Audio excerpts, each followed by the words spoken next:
These are the key takeaways for you. And I'll put these at the beginning in case, someone's lazy and just wants to watch the first 30 seconds. Try to create your content that you need to create in a scalable manner that's sustainable, whatever that means for you. Make sure it's authentic. Use references because this speeds up your work. Try to lead with value. Take risks for your brand. Take some time for self-care, whatever that is for you. If that means laying on the couch and smoking 20 blunts in 2 days, do it. Yo, what's good? Diet Sugar here with another long form video. Today I wanted to talk about my experience with burnout, what that taught me, and trying to build a single person business sustainably for yourself. So before we get any further, quick hard plug for the newsletter, which is where this content is accessible in written form. So if you like to read, feel free to sign up for the newsletter. The link is in the description. If you'd rather just have bite-sized chunks, follow me on Instagram or Twitter. The YouTube channel is cool though. It's like a choose your own adventure, except you just sit and watch. So last week we talked about the importance of content and content strategy. We talked about how posting your product and only your product is a naive approach to marketing for your brand. It's kind of like showing up to a party with nothing. You didn't bring any chips, you didn't bring any dip. At the end of the day, your brand has to bring something to the table, like value. This week I mentioned that I would talk about money mistakes. Let's cover those first because I know that's probably interesting to people. And for context, I made these money mistakes when I was trying to scale up. I want to share those lessons as a way of helping to share the knowledge so that if you're also trying to do this, you don't maybe make the same mistakes I did. You might still, I don't know. The biggest money mistakes that I made, there's 3 of them from the last year. One is hiring consultants. The second one is poor performing ad spend. And then the third one, experimenting with different growth strategies without any actual desired outcomes. So let's dig into that. Fuck hiring consultants to establish your brand, your aesthetic, whatever, as a creative. There's a difference between thought leadership for your brand and a job that needs to be done. If you suck at video editing, you can pay someone to do that. That's a job that needs to be done if you're trying to make content. If you're trying to establish a brand and you need a vision for that brand, that's thought leadership. Don't hire a consultant to establish that for you in a single person business model, because at the end of the day, the most marketable version of that brand is going to be you. So by outsourcing that, you're outsourcing something that's very core and central to the message that you're going to communicate to your audience. And that's not to say that that can't work. You just have to be in alignment with that consultant and you both have to share the same vision. The problem with it is it's expensive, it's time consuming to try to get in alignment with the consultant. And I say that speaking transparently as someone that used to work in consulting. And think about it this way, this is a gym. If you can't be a thought leader for your own brand, what are you even doing? It's one thing to understand what you're good at, where you need help, and then to outsource the work where you need the help. It's a totally different thing to try to build a brand that doesn't resonate with you because you're not going to be transparent with your audience. You're not going to be genuine with your audience, and it's just not going to feel fulfilling to you. So you might as well save yourself some money and learn what it means to build a brand. The second mistake was poor performing ad spend. To try to boil this down as simply as possible, I was showing the ad to the wrong people. And I know that they were the wrong people because they didn't purchase anything. That is why it's important to understand the marketing aspect of business, and it's important to understand the customer.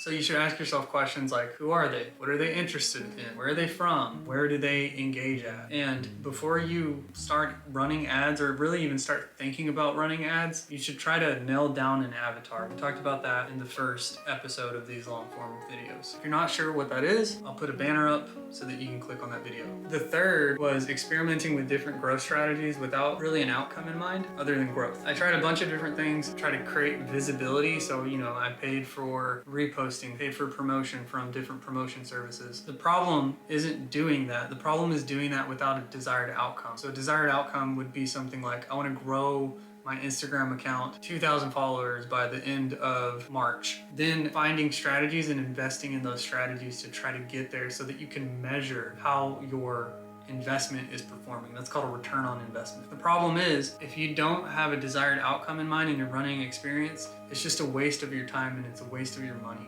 The lesson is to just focus on the outcomes that you want to achieve and try to get closer to those. The takeaway for all of these mistakes, all three of them, is that scaling the business, you have to do that at the top of your customer funnel, which is the awareness stage. That means you need to focus on the first interaction point that you get with the customer, which is often going to be social media. If you're an artist, you want to focus on the first touch point that you get with a fan, which again is probably going to be social media. To do that sustainably, you need to be authentic, you need to be genuine, and you need to be transparent with yourself, because that allows you to build trust.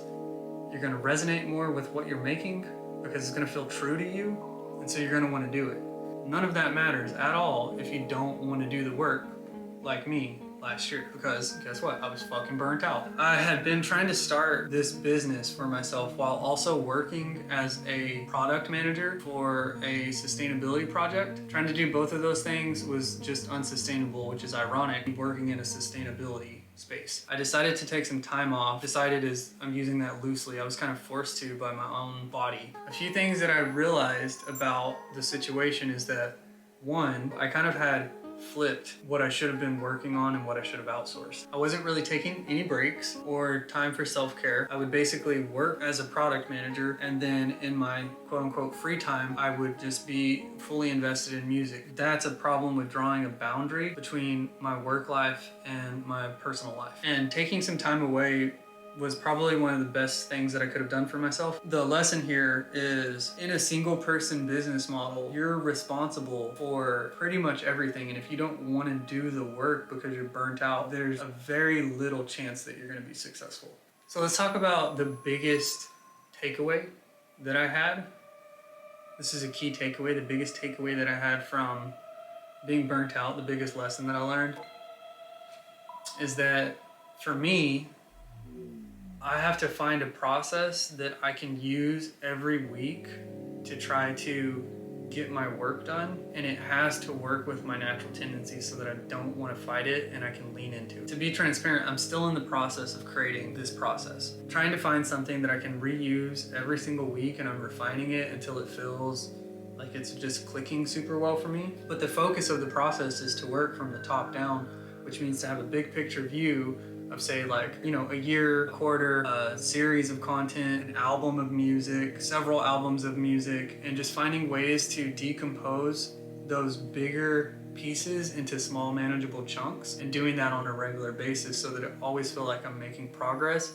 And for me, it also helps to organize the chaos that thrives in my brain. What's cool about this is that because I am taking a big picture approach and I'm looking at what I'm going to need later in the year, that gives me time to think about referencing. That gives me time to curate. I will share the process once I have it refined. I'll share the process of how I take that idea and turn it into, you know, content. I found that there are really two types of content that I want to create.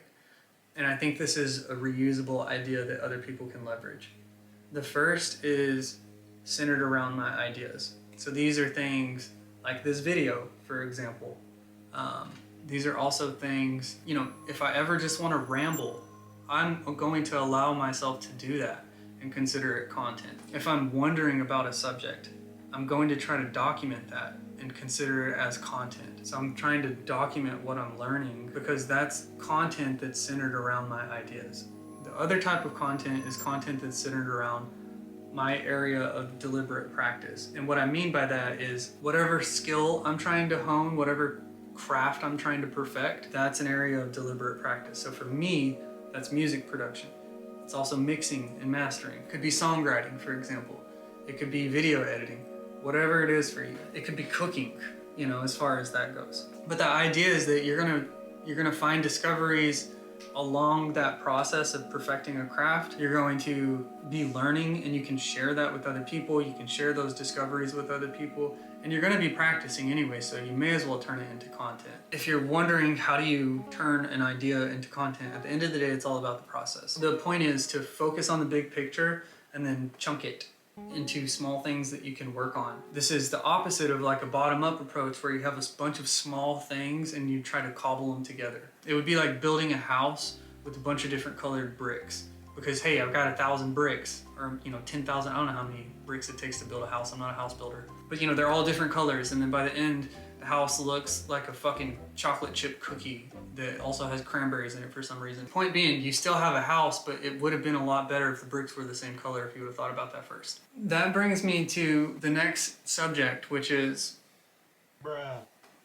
building trust with your audience and being able to do that through the content that you create. And think about it from the perspective of if you're a songwriter. If you're a songwriter and you're writing songs and you're sharing those songs, you're sharing that art with people and you're articulating your thought process as part of the content that you're sharing, someone out there is going to be attracted to that. Someone out there is going to get value from that, which means you're going to see growth because people are going to eventually start following you. Not everyone that follows you needs to be a customer. And this is why it's important to scale that top part of the funnel, because if you have 100 people following you, you might have one customer. If you have 1,000 people following you, you might have 10 customers. And it's not necessarily going to scale like that, but the point is, it doesn't matter how many products you make if you can't even get 1 out of 100 to buy it, and your limit, your ceiling is 100 because that's the only visibility that you have. So you have to focus on growing that engagement side of your business, which is why if you share your practice, if you share what you're learning, if you share what you're doing, you know, when you're working for a client, when you're working for yourself, when you're just doing it as a hobby, people will eventually see what's happening and take interest. And you don't have to be an expert to share what you're learning. Just be transparent and say, hey, I'm learning. And you don't have to make it super formal. You can just like take a video of yourself, you know, on your phone as you're making something on your computer. That it can be that simple. But the higher quality that you make your own content, the more engaging it is going to be to the audience. Which is why I think it's important to find a reference, even for the deliberate practice content, because it lets you finish things quicker, because you kind of have a roadmap if you have a reference. You're studying what's worked for someone else and you're applying it to your own song, beat, video, whatever. You have direction to follow, which is really valuable when you're working in a field that is oftentimes so directionless and so nebulous, and you can do whatever the fuck you want and make whatever the fuck you want, and you can be overwhelmed as much as you want. One thing that referencing helps you do is it helps you build authority, because you're studying subjects and you're able to articulate what matters in that subject. If you can boil down the essence of an idea into something really high quality for someone else to understand, you're going to build trust with that person because, hey, you've just made this complex thing digestible. That's really a gem. Is the power of referencing is about combining references, not copying, but combining and sharing a perspective on top of that from the new information that now exists when all of that is connected. So next time you're stuck, the next time you have, you know, quote unquote beat block, creative block, song block, writer's block, whatever, block, you know, find some references in what you're doing and try to use them. Even if you're just studying the decisions that someone else made, it's going to give you an idea of how to move forward. And if it doesn't, you might just suck. One thing as it relates to building a brand that is so useful to reference, especially if you don't have any background in business or marketing or anything like that, is the value that another brand is offering, or the upsells that they're doing, or the downsells that they're doing, or the people that they're targeting. How are they running ads? There's so many different things that you can reference. It doesn't have to be, I want to make a painting that looks exactly like this person's painting. It's, I want to have a business that runs as successfully as these other brands that I'm seeing. So reference them. What are they doing? How are they engaging with customers? Think about that kind of stuff. Because at the end of the day, creativity means that you can just solve a problem creatively. It doesn't necessarily have to relate to an art form, so apply it to the business that you're trying to run. The most important thing that you can lead with, and if you're an artist, if you're a musician, if you're a producer, if you're a fucking designer, if you're a gardener, and you're trying to make money off of your ideas, you're a content creator at that point. You have to create content. And if you ignore that, you're not gonna get as far as you would. It's not to say that you won't be successful, but you can get a lot further with content, because guess what? It allows you to scale your social media. So the best thing that you can lead with in that realm, in that digital ecosystem and that digital economy, is value. That's like showing up to that party that I talked about earlier, but you have the best dip in the world. You have Torchy's queso.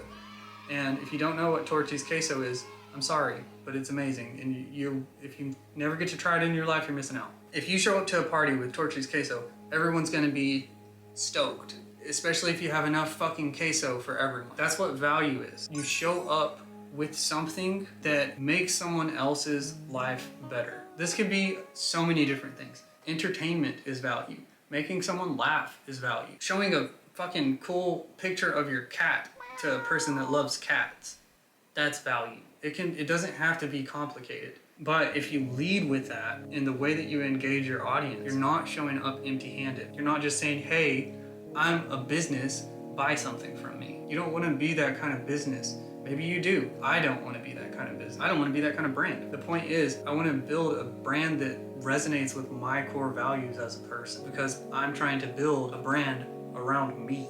Here's 3 ideas for you. You can give away free resources. They don't even have to be resources that you've made. You can go curate online for free resources that are relevant to you or your audience and share those for free with your audience. You can allow people to download your music for free if you're a music creator. I mean, think about the artists that you love that post their music on YouTube so that you can listen to it without having to have like a Spotify subscription, without having to have a Tidal subscription. That's offering value to the audience. And then the third thing is entertainment. You know, just be entertaining, be silly, be whatever. At the same time, you can make this a lot more powerful if you find ways to connect the value that you're giving to your audience so that when you say layer on something, it's way more valuable. If I can find a way to connect those 2 things together and help someone understand a key takeaway that exists on both of them, and then let them have access to it just by sharing the links or whatever, that's way more valuable than sharing those 2 things separately, because that person then needs to take the time to connect the 2. So what you're doing is you're saving people time, and people value their time. Let's talk about taking risks and authenticity, because I love taking risks. That's part of who I am. For me to build an authentic brand, that means that my brand has to take risks. Because authenticity, at the end of the day, to me, means a few things. It means being genuine and being transparent, following the core values that I've established for my brand, and then finally, trying to connect with my audience just for the sake of connecting, because I think that's the way that I want to engage. Now, I mentioned core values. There's a lot of different core values that I have as a person and that I am trying to establish as a brand. For example, one of them is risk-taking. You should think about the things that are important to you as a person if you're trying to run a single-person business. And you should just apply those same things to your business, because there's going to be a lot more alignment between your work and your life. And that's going to lead to more fulfilling work over time. As long as you're offering value, I think you will see growth. That's what works for me. And it's not going to be perfect. I'm going to make mistakes. I will figure this out as I go, because it's not about perfection. It's just about progress. So let's talk a little bit more about core values. For me, these are your guiding lights as a brand or as a person. Like I mentioned, taking risks is a core value of mine. There's a couple of examples. I don't like swimming. I don't really like being in the water, but I've gone whitewater rafting, and I went swimming in the ocean in Thailand without a life jacket on to try to look at tiger sharks. That is terrifying to me. Both of those experiences. On the other side of it, it's exhilarating, it's fun. Because guess what? Fun is another one of my core values, which is why I make so many dumbass jokes on this channel. But the point is, if you establish core values, it's gonna be something very unique to you. They really resonate with you. They're gonna resonate with your audience, the people that you will eventually attract. Let's try to connect all these topics together. We talked about burnout, finding sustainability and authenticity in your core values. I think that to create content in a sustainable manner, you have to do it in a way that's authentic to you. If you don't do that, you're gonna be burned out. You also have to find a way to stay focused on your goals. And if you set core values for your brand, if you find a way to create that guiding light for yourself, you're gonna have a direction. That's gonna help you set goals. That's gonna encourage you to follow those goals because they're gonna resonate with you. For me, that meant finding ways to chunk it out in a process that I can use over and over and over, so that I'm not always stressed about working on content, so that I'm not always stressed about trying to create music, so that I can have more fun with what I'm doing. Because at the end of the day, that's why I fucking quit working for a company, is I didn't want to work for someone else. I wanted to work for myself because I thought it would be way more fun, way more rewarding. And it is, but if you're burnt out, you don't see that. These are the key takeaways for you. And I'll put these at the beginning in case, someone's lazy and just wants to watch the first 30 seconds. Try to create your content that you need to create in a scalable manner that's sustainable, whatever that means for you. Make sure it's authentic. Use references because this speeds up your work. Try to lead with value. Take risks for your brand. Take some time for self-care, whatever that is for you. If that means laying on the couch and smoking 20 blunts in 2 days, do it. And that's it for this week. What we're going to talk about next is something that I kind of find very interesting as I'm trying to apply this top-down approach to many different things. Parallels that start to show up in different art forms.